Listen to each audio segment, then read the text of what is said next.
Welcome to the iPad Podcast, a weekly podcast from MacsFuture. Okay, welcome to the iPad Podcast. This is Lex at the MacsFuture.com website, and this is a chit-chat free podcast all about the iPad, the love of the iPad, everything iPad, as much about the iPad as I can do. And so we've got a lot of iPad-related news, apps, stuff. So let's get to it. Today is August 7th, 2011. And this is episode 66 of the iPad podcast. And I want to really thank all those kind people who have given me nice comments and nice references on the iTunes store. Like a couple of people gave me really nice, 5 stars and stuff. And it really helps because I'm just trying to stay on message here and do this show. And I really appreciate it. This is a chit-chat free podcast. So here we go. Okay, so let's start off this show with something that really made my head turn. And it was something on someone's head. And this was a publicity stunt by someone doing viral marketing. And I guess this was in New York City. I didn't see it, even though I'm in New York City. But I did see it on a website called CNET.com. And it's basically this publicity stunt called iPad Girl, iPad Head Girl. And what they did is, these people doing some sort of viral marketing, they put like 4 iPads around the head of a girl, but then had her face projected on the screen of the iPad. And so it was like a 4-sided iPad helmet. And she walked around, and I'm not sure what she was advertising. I guess they wanted people to buy the new Cosmo for guys. It's a new app for men. And we'll talk about that, I guess. It's from the Hearst Corporation. It's Cosmopolitan is their famous long-term women's magazine, but I guess there's a version now for guys, and this was a way to promote it. And it's kind of funny. So there's a video on YouTube, and you can see the iPad girl sort of walking around. And the cool thing that I read is that the way she could see is she had a camera in her purse, and the camera was connected to some goggles inside of her helmet. So she couldn't see through this 4-sided helmet of iPads. But in a way, it's really clever. She was sitting in the park. To me, it looks like Bryant Park. And it's, to me, this is a very clever viral marketing thing. People coming up to her, wondering, how they could see her head. But it looks really lifelike. She looks like a robot, like that the 4 iPads on her head are like her head. So people are coming over, and they're like waving in front of her. People are looking funny at her. It's actually kind of a genius thing. Yeah, it's a genius use of the iPad. And so kudos to these people, who did this sort of marketing. Actually, some of the people just came and started like flipping through the iPad, even though it's her face, and looking at stuff. So that's maybe they're working with the viral marketing. So if you haven't seen this video, I've got it up on the video version of this podcast. Very cool. And you can see what clever things that people can do with the iPad. Okay, so one of the stupidest things that I've seen said this week comes from the founder of Acer. This was reported on Boy Genius Report, a very good website for tech news. And the founder of Acer, which is a major, Asian company that makes computers, he said on Friday that tablets like Apple's iPads and Ultrabooks like those in the works from numerous Intel partners, including Acer, are, quote, short-term phenomena. Speaking with DigiTimes, this guy named Stan Shish urged companies to continue focusing on notebook computers and innovative value-added products. He commended Apple for thinking outside of the box when bringing the iPad to the market, but he said that personal computers will continue to be requisites for business and consumers. And he goes on to say, when asked if Shish believed Acer's upcoming low-cost 7-inch tablet would be a success, he noted that customers indeed want low-cost options. I mean, this guy's crazy. This guy's crazy. He doesn't see the tidal wave that is the iPad coming at the regular computer industry. And what he doesn't realize is that every generation of the iPad, and we're only on to generation 2, is becoming super powerful and can do almost the same things that regular full computers can do. And I truly didn't really appreciate my iPad in terms of how incredible it is as a mechanical device until I got the brand new 11-inch MacBook Air. Now, mind me, I love my 11-inch MacBook Air. It's very light. It weighs a little more than the iPad 2. But what struck me was what's amazing about the iPad 2 is just how easy it is to use. And although I use the MacBook Air for certain, heavy, powerful things like editing this podcast, in terms of just picking up something to like scroll through the internet or play a game or write an email or read something, I use the iPad much more than the MacBook Air. And the other thing is the iPad, the battery life is just amazing, and you don't realize it until you get the MacBook Air, the 11-inch, and if you're lucky, you get 5 hours. With the iPad 2, I can go a good 9, 10, 11 hours using this thing, and it's just amazing. So this guy from Acer, he's living in a bubble, because here's what's going to happen. The iPad 2 is just much more user-friendly than any computer, and most people are computer challenged.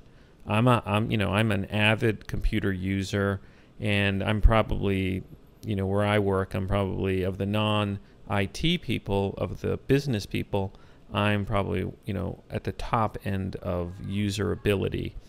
But there are a lot of people who just are struggling with things like the folders and I don't know, just the guts of the operating system, and the touch interface is so much easier to use than any mouse or trackpad. So, but the thing is, people who poo-poo the iPad and say, oh, it's not powerful enough and you can't do a lot of powerful things. Well, guess what? It's getting closer. It's getting closer. I mean, you can hook up an external keyboard like wireless to the iPad. You can also hook the iPad to a monitor. When you launch Pages for the iPad, you essentially have a computer, because you can type and have it on a big screen. And you can use programs like iMovie, GarageBand to edit music, to edit movies, and we have this powerful A5 processor, which is a dual-core processor. But what do you think is going to happen? What do you think is going to happen when the iPad 3 comes out, or the iPad 4 comes out, or the iPad 5? They're going to be so powerful that you're not going to need a regular computer.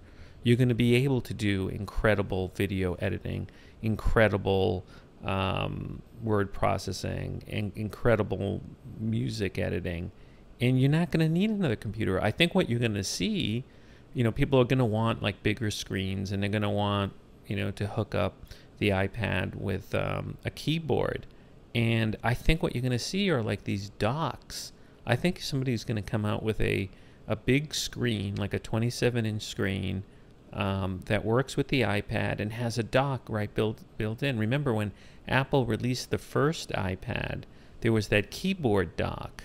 Well, why doesn't somebody make like a monitor keyboard combination dock, where you have the monitor there and you just plug in the iPad, and there you go. So this guy from Acer, he's living, I don't know, he's living in the past. So I wouldn't be surprised if his company eventually goes under, because he's just not anticipating. Okay, well, September's almost upon us, and for a lot of people, it's time for their kids to go back to school. And there are articles out on various blogs on whether or not you should send your kid back to school, let's say college, with an iPad as opposed to a traditional computer.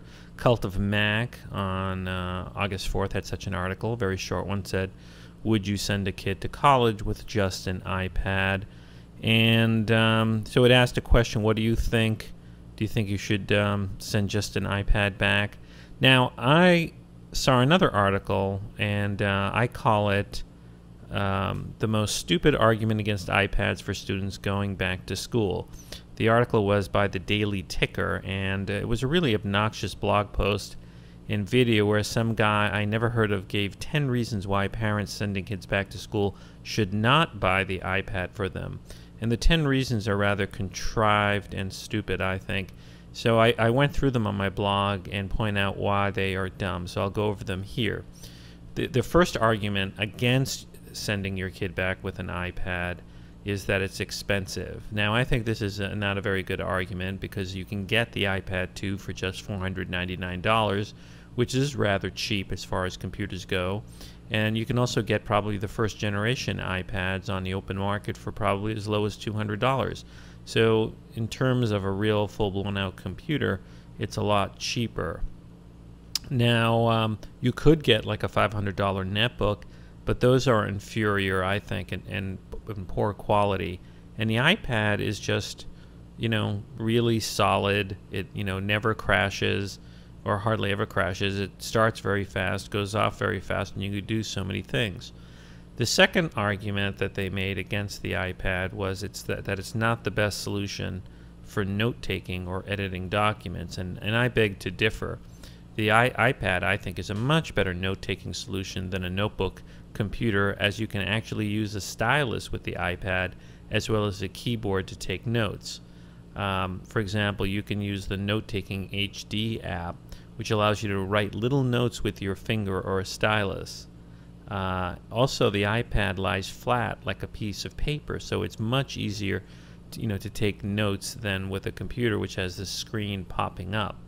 And also, if you're really desperate, you can just bring along, a Bluetooth keyboard from Apple. Those are very light. Those fit in my bag, and together with the iPad, you have a full-blown computer, because you could take notes with a real keyboard, or use the touchscreen keyboard, or you could actually use the stylus.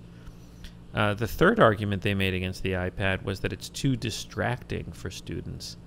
And I thought this was nuts. Distracting, why? Because it's much more versatile than a computer. This is, I think, a crazy argument. If anything, because the iPad lies flat and doesn't make your face hide behind a vertical screen, it's less distracting than a notebook or a laptop. It's very unobtrusive. The fourth argument they made against the iPad is they said, well, it's ultra portable and ultra disposable. In other words, that you can lose it because it's so light. Now, this is also a silly argument. The iPad is very solid. I don't know anyone who's dropped it or broken it, and because it is light, kids are less likely to drop them than they would a notebook or a laptop. In other words, you can hold this in your hand. If you have a heavy notebook or a laptop, you're much more likely to let it slip out. So they're much easier to hold than notebooks or laptops. And if you've ever seen how poorly made netbooks are and laptops, if you drop them once, they will break. The iPad, particularly if you have a casing around it or a cover, is very, padded, and it's less likely to break. Now here we get into some other crazy arguments. The fifth crazy argument they made was, what makes it desirable to your kids is what makes it desirable to criminals. Now, this is kind of silly because criminals are going to steal anything they have that's valuable. So if you have a valuable computer as opposed to a valuable iPad, they're going to steal that too. And there are ways to make your iPad inconspicuous. Like, I travel a lot with the iPad 2 in New York City. I go on the subway, and I bought myself a nice Staples bubble envelope, and I keep it in this Staples bubble envelope. And, I'm careful with it. I keep it away in a leather computer bag that I have, tucked away, so students can do the same thing. So whether it's a computer, whether it's an iPad, students are going to have the same trouble keeping an eye on their device and making sure people don't steal it. So I don't see any heightened risk by having an iPad. I mean, a computer can also be stolen, particularly a laptop. So, I think that's a wash. Another point that they make, number 6, is that it's meant for the enjoyment of one person, which means social seclusion. Now, this is truly silly because the iPad is something you can more readily share with other people than you can a computer. Take, for example, photos. With an iPad, you can load it with photos, and you can be sitting next to someone and hand it over to them and start showing them the photos, or it's almost like a book. Now, a computer is much less social. So I think their point is, oh, you can have multiple accounts with a computer, and you can't really with an iPad. But who cares about the multiple accounts? You can play games. Like, for example, there's this Battleship HD game, and it plays in multiplayer mode. Well, multiplayer mode can be played different ways with the Battleship app. You can have it played to another iOS device over Bluetooth or Wi-Fi, but also it can be played with just one iPad and nothing else. You set up your ships on one part of the board, and the other person doesn't see it, and then you hand over the iPad, so you can hand the iPad back and forth. So it is a highly social device. I think it's silly to think that a laptop computer isn't anywhere more social. In fact, the iPad is much more social because you can hand it out to people. Someone can look along with you. Plus, there are all these games that are built in with Game Center that are meant for game playing on the internet with other people playing the game. So it's just as networked as any computer game. Number 7 complaint they have is that digital textbooks are a marvel, but there's no secondary market. Now, this is silly because the paper textbook market is very expensive, but you can sell them in the used market. But look, digital textbooks can be pirated, so students are going to be getting pirated textbooks left and right. So I think this is kind of silly. And the beauty of the iPad is you can, instead of lugging along heavy paper textbooks, you've got electronic textbooks that are put on the iPad. When I was a student, I had this huge knapsack, and I was carrying around so many textbooks. It was terrible. I was breaking my back. And the current student's just going to have a nice iPad, so much better. So the 8th argument that they make against the iPad is that it's just a status symbol, as if that's such a bad thing. Well, you know what? It's only a status symbol to those who poo-poo the iPad. To those like me who have them and who've used them, we realize how useful and life-changing the iPad can be. So it's kind of a silly thing to say it's a status symbol. The reason they're popular, the iPads, not because they're a status symbol, is because they're highly useful, highly functional. You can watch movies on them. You can play games on them. You can surf the internet. You can create stuff with GarageBand and iMovie. You can do all sorts of things. It's just it's just a great device. The 9th argument they make is it'll already be old by the time you buy it. Now this is silly too, because it suggests that you shouldn't get an iPad 2 now because it's going to be old technology. Well, that's not true. Nobody knows when the iPad 3 is coming. There's just rumors, and historically Apple just upgrades once a year, and we know that with the iPhone it was every year. And look at the iPhone 5 now. It's coming out less than every year. So I wouldn't count on the iPad 3 coming out in the fall. And if it does come out, it's going to be some high-end thing for photographers. So it's not going to be old technology. And frankly, the first generation iPads are just as useful. Maybe not as useful as the iPad 2, but still, the iPad 2 is going to be the key thing for this year. The final argument they make, number 10, is that the student will also want a laptop too, in addition to the iPad. And, I don't know what to say to that. I mean, the bottom line is you can do a lot with the iPad if you just say, look, you have a choice, the iPad or a laptop. And they take the iPad, you say that's it. And they'll find a way to be self-sufficient on the iPad. There's many things you can do with the iPad. You can word process, you can note take, you can play games, you can do everything. And so frankly, if you just toe the line, you're going to be able to have them stick to the iPad. So look, I do think the iPad's a great device for a student, for note taking, for creating papers, for doing all sorts of stuff. So I disagree with the people who are saying it's not. Okay, so now it looks like the iPad is truly catching on as a device to read magazines, because there is a good story about one magazine that seems to be thriving on the iPad. It's one that I have and I really like. It's the New Yorker magazine, and Business Insider reports on August 1st that the New Yorker will make more than $1.2 million from its iPad app this year, which for a pretty small newspaper is pretty significant. And according to this article, 20,000 people have paid $60 for a year-long subscription to the New Yorker's iPad app, and this comes from the New York Times. And another 75,000 plus print subscribers are already downloading the issue for free. So that's pretty significant. And Condé Nast, which publishes the New Yorker, is very happy with that. Now, one reason that the New Yorker's app is doing well is that it's relatively simple in format and styling compared to some other magazine apps, which are very complicated. So, I just think if publishers just stick with a very simple, long-form reading format for magazines, I think they'll do better on the iPad. Anyways, you might want to check out that app. I really like the New Yorker app. Now, one thing that I think we're going to see more and more of is the iPad being used in the business, in the enterprise. And a big question that people have in the enterprise is the iPad secure enough? Well, there's an interesting article that you might want to read in MacWorld.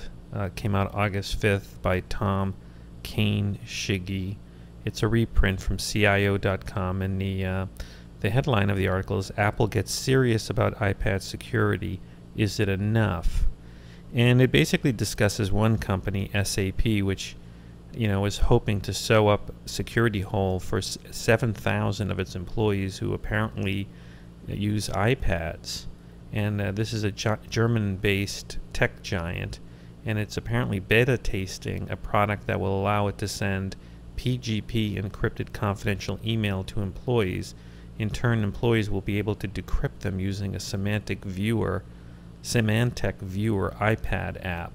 So it's interesting because one of the big things are that people want to be able to send in business encrypted email and back and forth between their employees and the company. And it says here, though, that one problem is that employees won't be able to send encrypted emails from their iPads, at least not yet.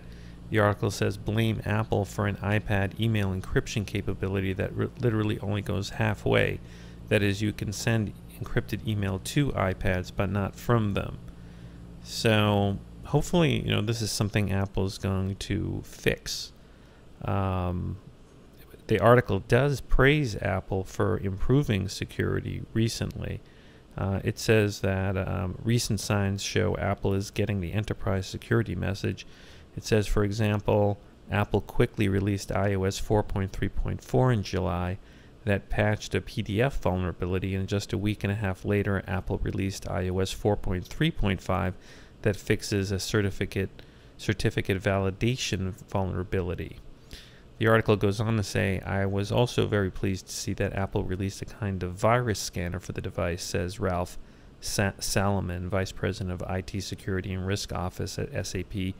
Quote, we will be evaluating it to make sure we can bring it to the devices as soon as possible.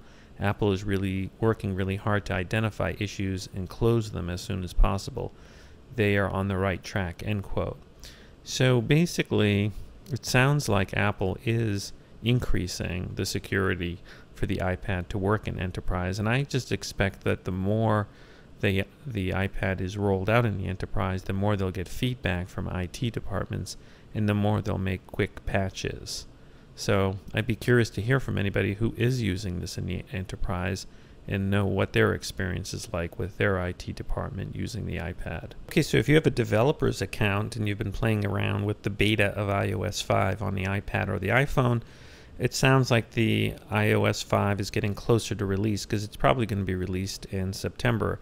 But Apple just on August 6, 2011, released iOS 5 Beta 5, which is the 5th beta, and there's more additional things in it. Now, Boy Genius Report, a website that I read often, has a listing of all the little updates to it.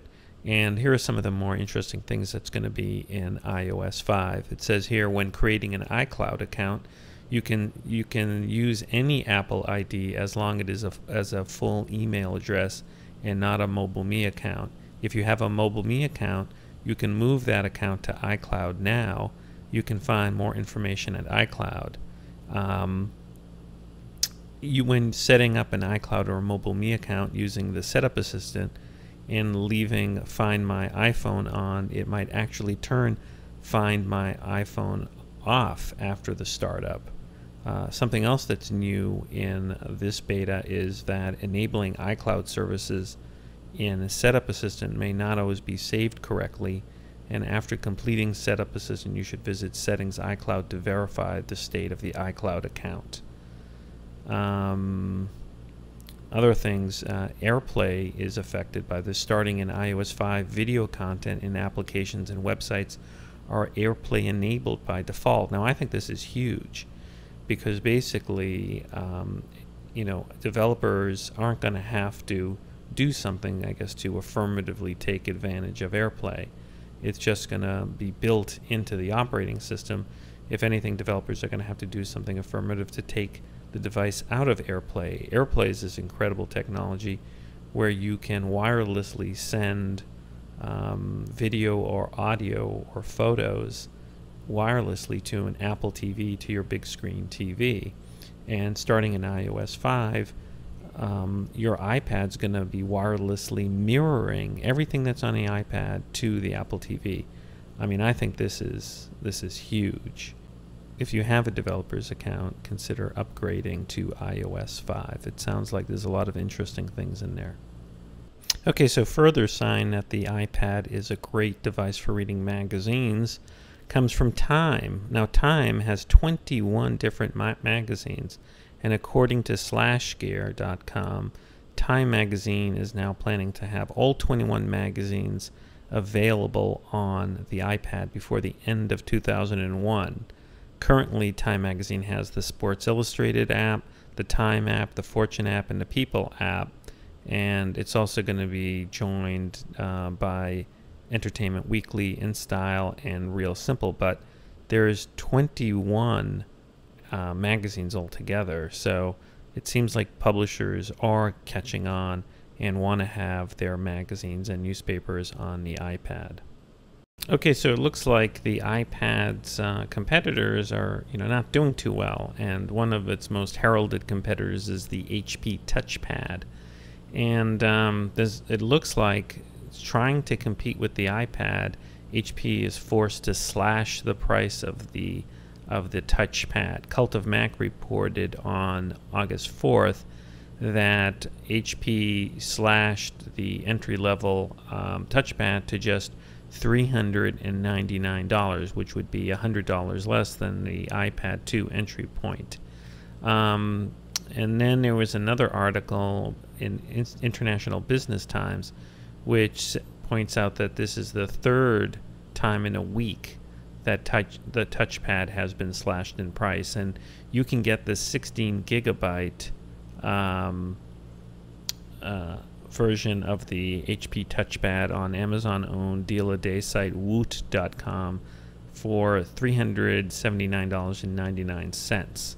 So, this is, I think what competitors of the iPad are going to have to do is come out at a significantly lower price if they want to entice customers. The only way they're going to be able to sell a competitor to the iPad at the same price is if they can convince customers that it's a superior product to the iPad 2, which is a very hard thing to do given how well the iPad 2 is made.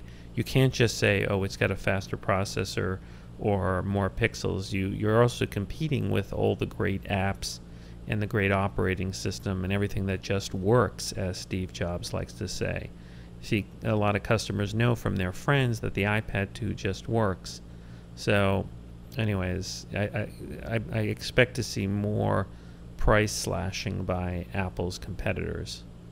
Okay, so good news if you're into streaming music services, because there's a pretty well-known streaming music service called Rdio. That's RDIO, and basically you can stream music. Rdio, I think on the web is like $5, $4.99 monthly fee.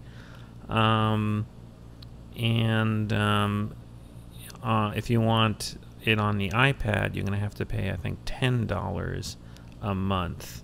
Now, one of the tricky things about Rdio is, how do you subscribe to it in, through the app. The app is free, the Rdio app, and it looks pretty nice. On the left you have a sidebar, and you've got, categories like heavy rotation, activity, collections, playlist, new releases, top charts, recommendations, and it's a great way to make recommendations to music that you like. It's sort of very social Rdio. Now, I don't use Rdio, but I'm kind of interested in doing it. But one of the clever things that Rdio did is, they had to conform to the subscription policy Apple has. Apple gets a 30% cut if you subscribe from within the app. Apple gives developers and publishers a choice not to have subscription within the app, but rather to say, hey, go to our website separately, subscribe, and then it'll be in your app. But Rdio wants to sign people up from within the app.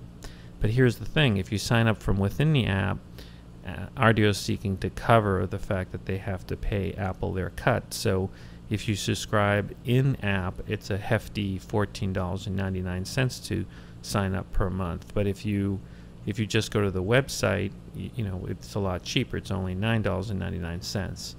So, if you're interested in Rdio, just go to the website. Do not subscribe from within the app. And I think this is kind of a terrible situation, because aren't you going to feel sort of suckered in? If you don't know, you can go to the website and pay extra to go through the subscription through the app. I think I don't know if Apple should take the cut of the 30%. On the other hand, Apple is helping people get business by allowing them to sell stuff within the app. Anyway, so check out the Rdio app. There's other apps like Spotify that are coming, and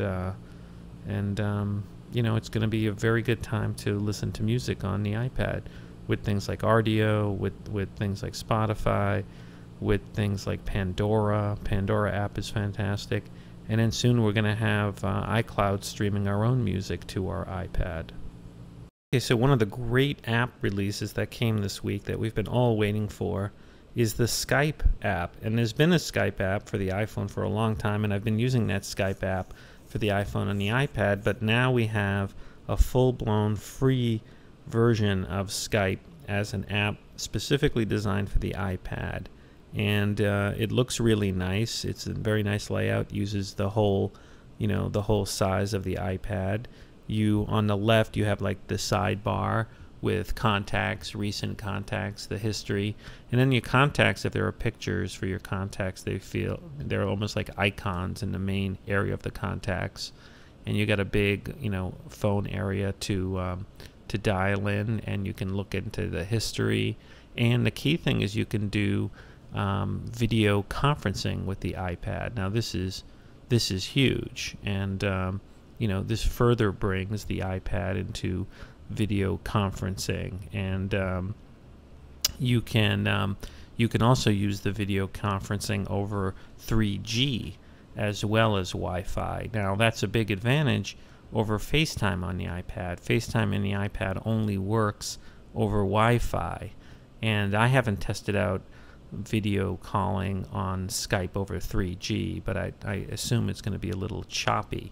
So, this is sort of raising the ante for FaceTime, because I do think Apple has to just sort of suck it up and tell AT&T and Verizon that FaceTime is going to work over 3G or else, because, one of the reasons I think FaceTime is sort of limiting is you really have to use it in a Wi-Fi setting unless you jailbreak it. So the Skype video calling requires iOS 4.0 or above, and you can use both the front and the back of the camera on the iPad, as well as the iPod Touch 4th generation and the iPhone 4. And let's see, it works with H.264 compatible devices, so you can make Skype calls, I guess, to compatible televisions that have Skype built in. So this is a great addition. If you use Skype, you should run to the App Store and just get the iPad version. Okay, another app that came out this week that is similar to the Skype video calling, but it's very useful for monitoring things in your house is the AirBeam app. And this app costs $3.99, and it's very cool. Basically, it turns your iPad, your iPhone, your iPod Touch into a remote camera, and you can transmit high-resolution video in real time up to 30 frames per second from any number of iPhones, iPods, and iPads with a camera, and you can watch the video stream on another iDevice and even on multiple devices simultaneously. So this $4 app basically, allows you to sort of have a security cameras throughout your house. You could set up your iPhones and then watch it on your iPad, or vice versa from your iPad to the iPhones. You can also watch it on your I guess I'm not sure if you can watch it on your computer too, but you can download and record the video and then download it through your browser, just through Wi-Fi sync with your computer. So you don't even need to hook your iPad or iPhone by cable to transfer your recordings.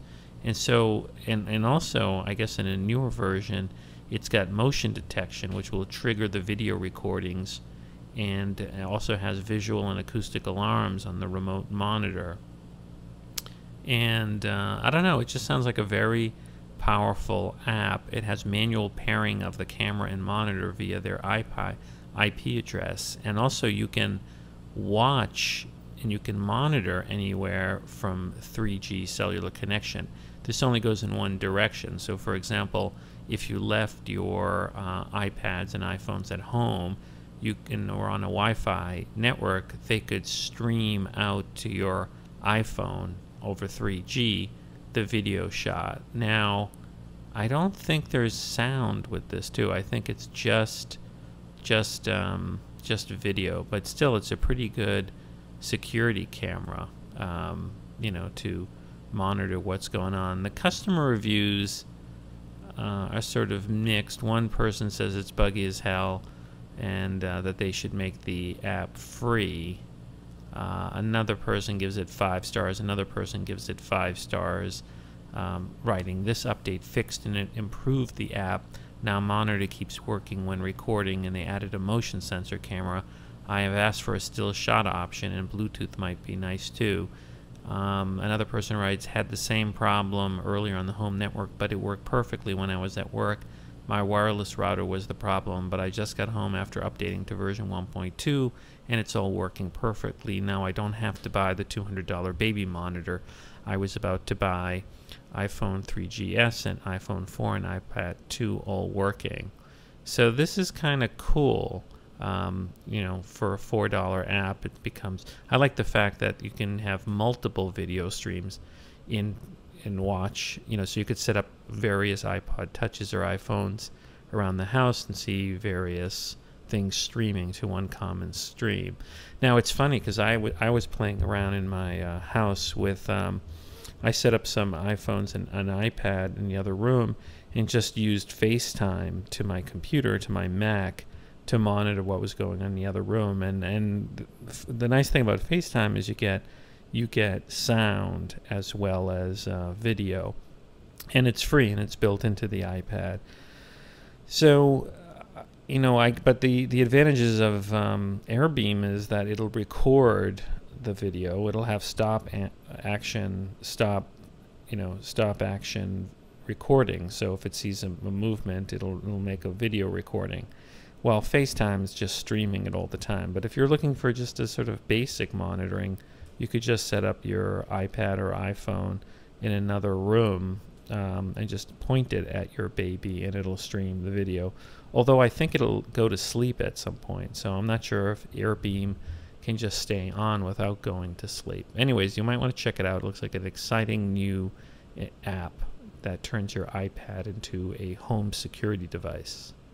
Okay, so one new app which you may want to get, which is featured as new and newsworthy by Apple, is called TouchD Evolution. So this is a DJing app, and it's free, But the way it works is if you want to get more than a few tracks that are in there, you have to do an in-app purchase. So for example, if you want to use your own music, the in-app purchase is $2.99. There's other things like party mode for $1.99, record mixes for $1.99, auto EQ for 99 cents, auto X-Fade for 99 cents, sampler for 99 cents. And in premium mode, I guess, where you get all this stuff. So basically, it's a very clever way. Rather than releasing two apps, one that's free and one that costs something, this company is going for the in-app purchase. But basically, they say, other people have reviewed this as saying it has a unique way of DJing. And this is what it says. Touch DJ Evolution is absolutely different from all DJ apps out there, and that's why it brings such fantastic results. The app is not trying to recreate any existing hardware DJ setup like turntables or CD platters. Instead, Touch DJ Evolution offers absolutely new and fresh approach. And so it says that all the mixing can be done visually without any pre-queuing with headphones. The colored track waveforms are floating in the realm of the futuristic neo-glowing interface, and so you get a visual sense of what the tracks look like, so you can match them up. So basically you'll get two waveforms in sort of parallel, and so when you're matching up the beats, you can sort of see it very carefully and cue it up. So it basically says it has fast BPM detection, that's beat per minute detection. You can quantize the loops. You've got master tempo. You have iTunes import. You have beat maps. So it looks like a very interesting DJing app. And I like the fact that they're not trying to recreate the hardware of real world DJ devices, because I think what makes when you're on the iPad, you shouldn't do that. You should try to use this new interface. There's nothing magical about the real world hardware. So why recreate it? Make the iPad interface be its own self, and people will figure out how to use it. So check it out. It's free. I mean, I like the fact that it's free. You can play around with it and then decide if you want to purchase anything internally.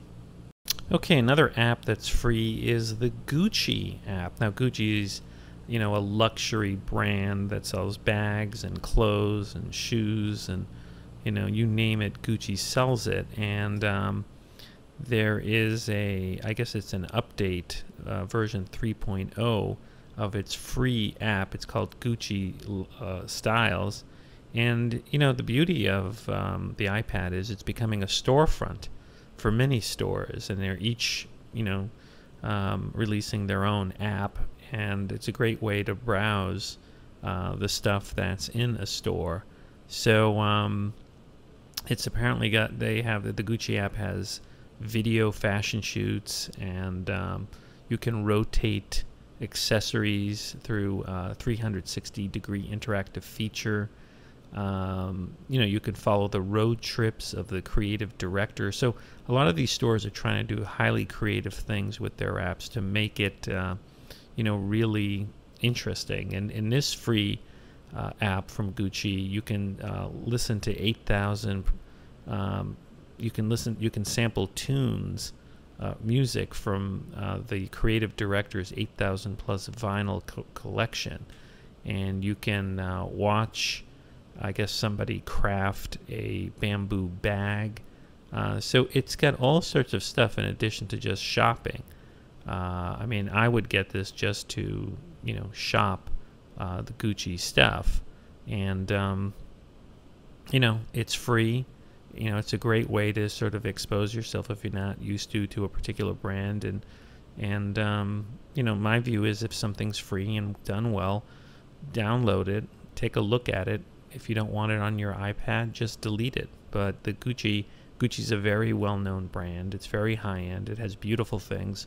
So it looks like they've put together a very beautiful app.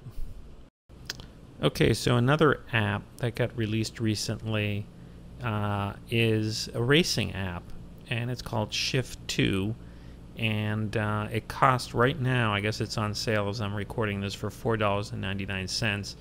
You know, this is promoting itself as one of these things like, if you don't get it now, the price is going to go up in 24 hours, and they claim the price is going to go up by a buck to $5.99 in 24 hours. So basically, you know, it's got racing in different locations in the Black Forest, in the deserts of Abu Dhabi. I mean, I've got Real Racing HD, and this seems to be trying to compete with that. There are in-app purchases. You can buy, I guess, additional dollars, currency in the race to make your car better.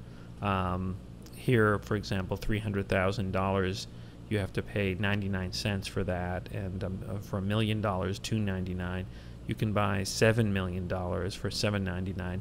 And I got to tell you, I don't like the concept of buying, you know, dollars, you know, for better racing. I mean, what I like about Real Racing HD is you earn your way through the race. I don't think Real Racing HD allows you to buy any of the you know, fake dollars so that you can upgrade your car. So, you know, I can't recommend getting this. I don't like you know, people who make you buy stuff in the app to get, you know, higher up in the game. But, you know, if you don't mind that sort of thing, you might want to check this out. It's called Shift 2, and right now it's only $5. Now, the iPad is a great education device, and apps have come out, particularly in the field of science, that are really worthwhile on the iPad. And one of the more interesting things that have come out, came out this week on August 4th, is something called Cell and Cell Structure. And right now it's 50% off at launch special, and it's only $2. But what this app is, it basically, it teaches middle school level biology, and it's from a company called Mantras. And look, I'm not in middle school, but I'm thinking about getting this because it's really kind of beautiful. And you can, you know, it shows the cell structures and how cells relate to each other, and provides, you know, interesting information, and has beautiful graphics that shows you like what DNA looks like, what the cell parts of animals and plants look like. And look, you know, I took biology a long time ago, and this would be a way to brush up. But if you have a kid, you might want to get this, particular kid who's in middle school. Some of the key features include content complements. It has a middle school curriculum. It has comprehensive grade-appropriate content. It has interactive activities to review learning. It has vivid graphs both in 2D and 3D mode. It has an intuitive user interaction. It has HD quality detailed videos in it for consulting with subject matter experts, and it has a picture quiz and word search and interactive flashcards. So, you know, if you really want to learn about cell structure and cells, this seems like the app. It's only $2. It might get your child who's entering into middle school really interested in biology. Now the size is enormous. It's a 727 megabyte download, which is almost a gigabyte. So it must have a lot of content and a lot of video content.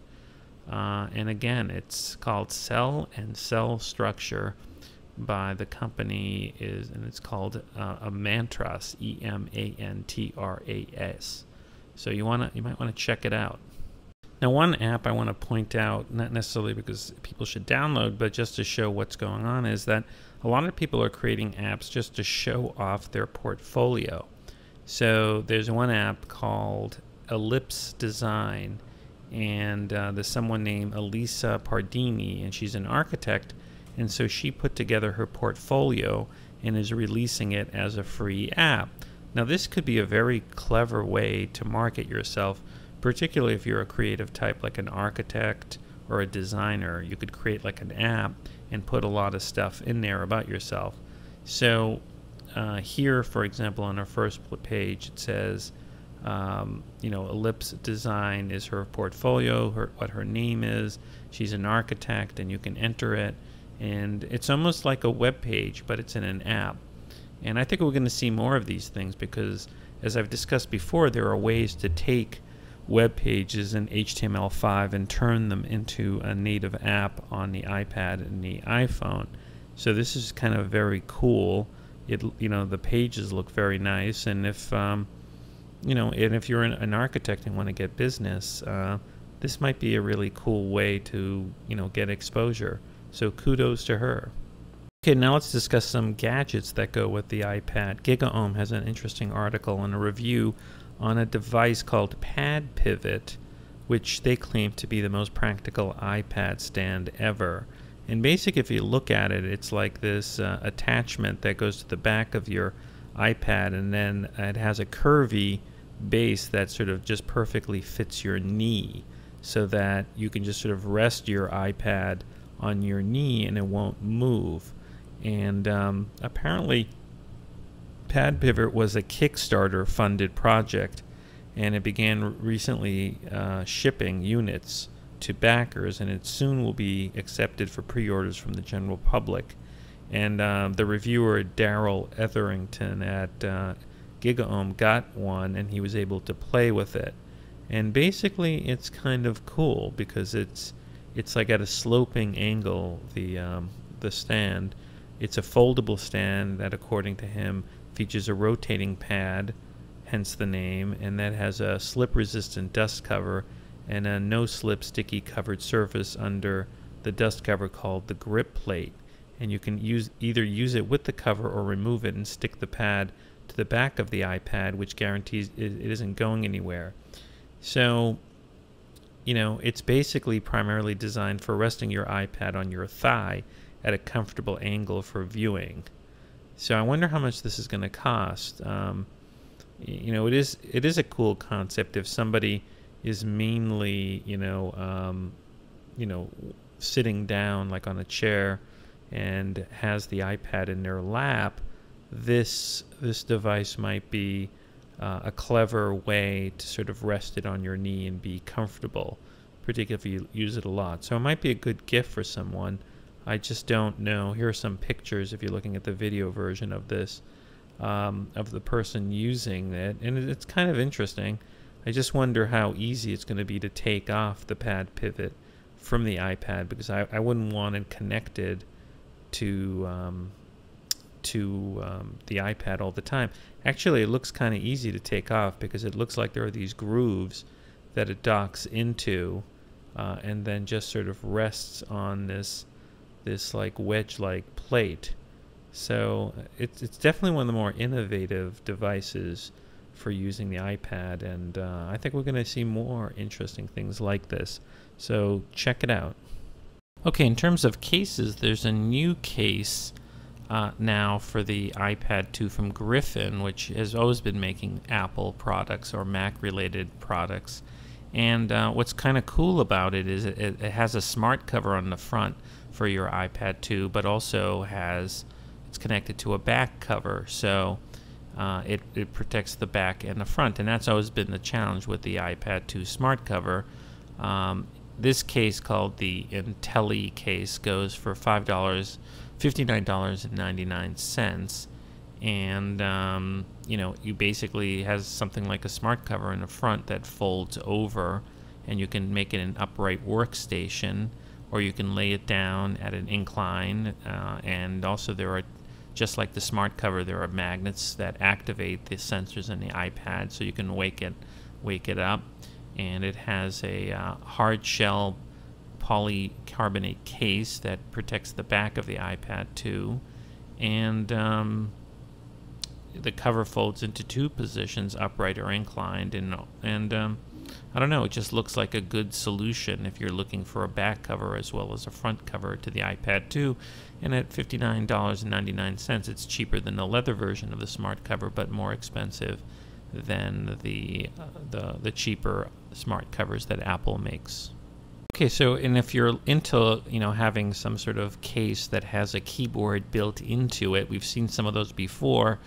there is a new case with a keyboard built into it from Belkin called the Keyboard Folio for iPad 2. I found this out from a site called ubergizmo.com.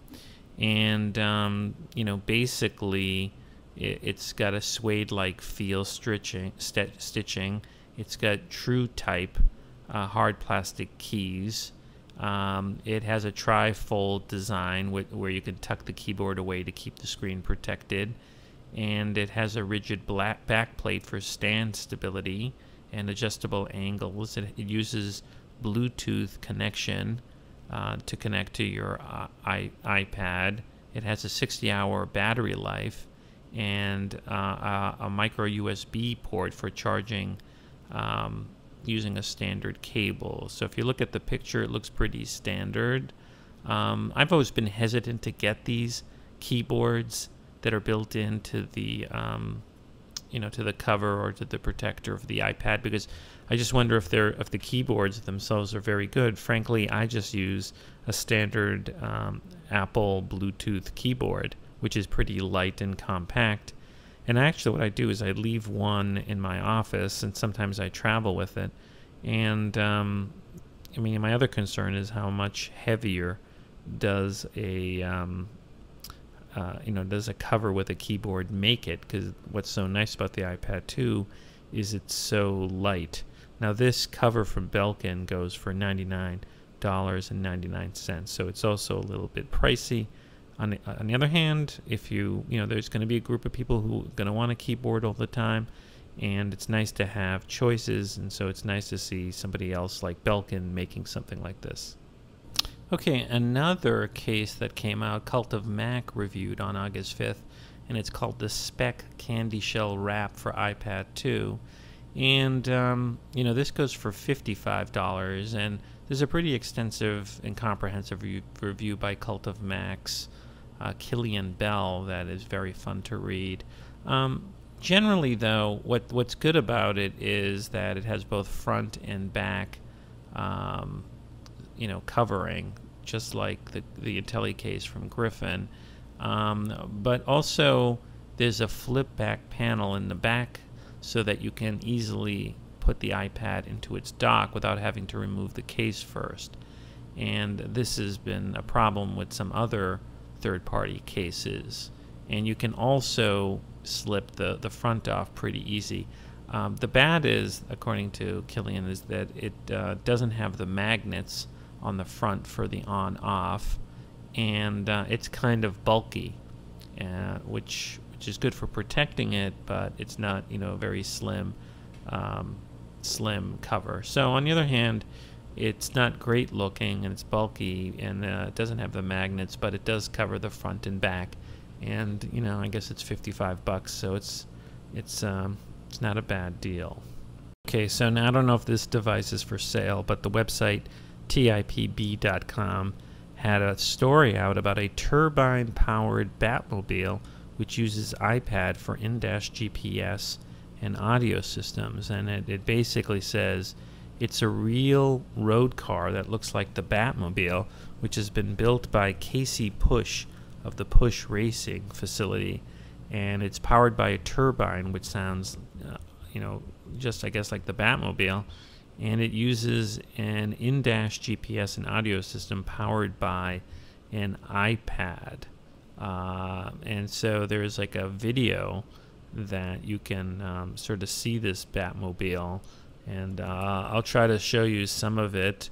There's a guy showing the Batmobile, and you can see the iPad sort of just built into it. It does look like a Batmobile.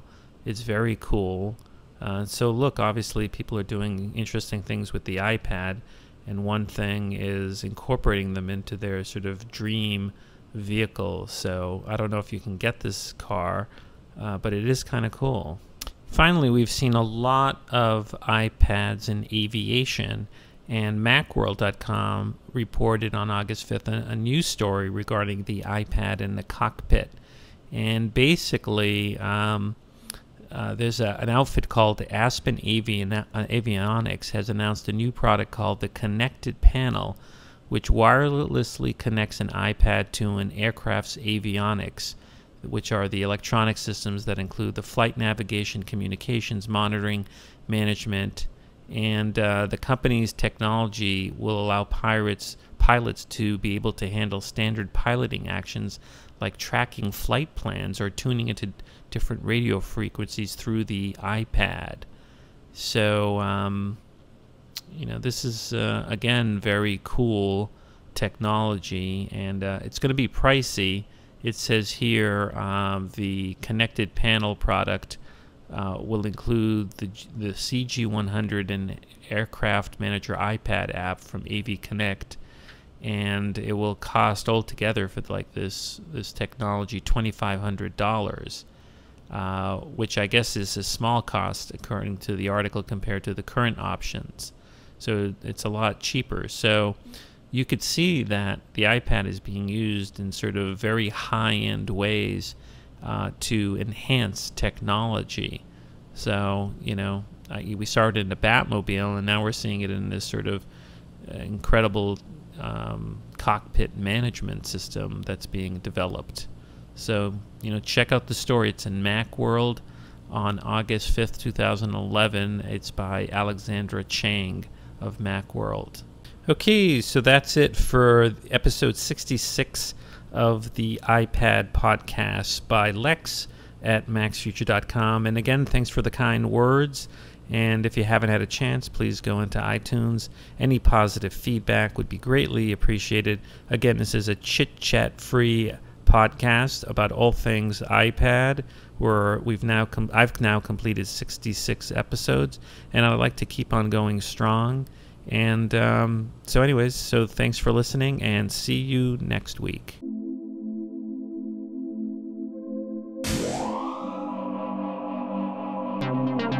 This has been a MacsFuture production.